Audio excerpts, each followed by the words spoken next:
الشيطان الرجيم بسم الله الرحمن الرحيم الحمد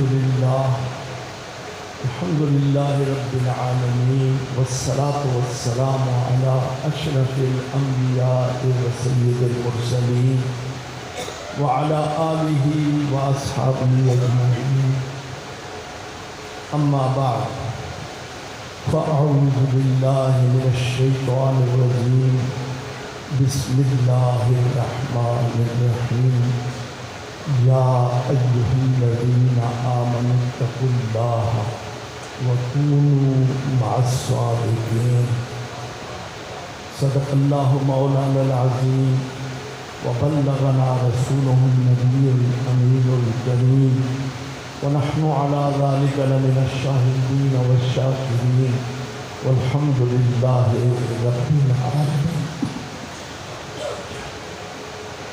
إن الله وملائكته يصلون على النبي يا أيها الذين آمنوا صلوا عليه وسلموا تسليما اللهم صل على سيدنا ومولانا محمد وعلى آل سيدنا ومولانا محمد وبارك وسلم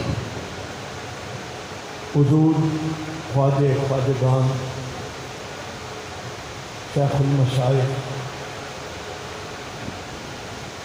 نور نظر غریب نواز حضور قبلہ دیوان سید عالم حبیب علی خان صاحب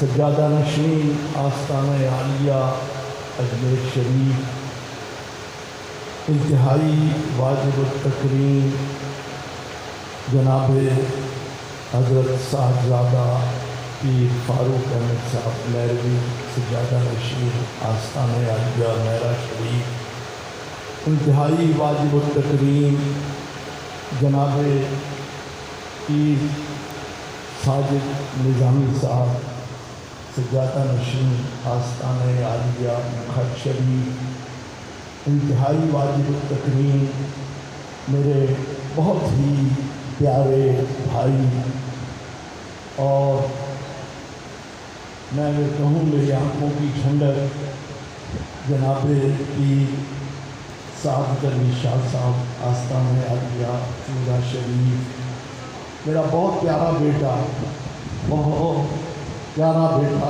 عظیم بیٹا جس پر فخر کیا جا سکتا ہے بجا طور پر آستانہ عالیہ نعرہ شریف کا بہت ہی مہکتا ہوا پھول اور دیگر زندہ مشائخ اور جناب محبوب اللہ الصمد کی بارگاہ میں آنے والے بہت دیر سے آپ بیٹھے ہوئے ہیں اور میں زیادہ دیر تک اپنے شیخ کو مزید نہیں بٹھانا چاہتا سوچ رہا تھا کہ یہ جو موضوع چھیڑا ہے میرے اس پیارے بچے نے وہ موضوع کو میں سمیٹوں کیسے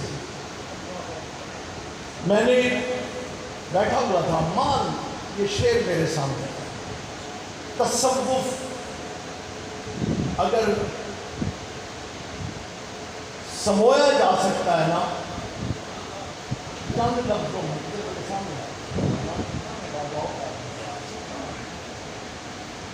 تصوف کی اتنی جامع اور اتنی معنی تشریح خدا کی قسم میں نے نہیں دی کئی دفعہ یہ شعر سنا لیکن کبھی غور نہیں کیا آج پڑھا تو دل کی دنیا میں ایک بیداری پیدا ہو میں نے کہا یار تصوف تو ہے یہ اور کیا ہے حب حق کو حب محبوبان حق حب حق کو حب محبوبان حق در دل احمد بود ہر دم سبق یہی وہ سبق ہے جو خواجہ احمد مہروی نے پڑھا اور آج تک پڑھا رہے ہیں. کوئی پڑھنے والا آئے تو یہ سبق آج بھی وہ سبق ہے جس کی بنیاد ہمیں قرآن میں ملتی ہے. اب آئیے میں قرآن کی ایک آیت پاک پڑھتا ہوں.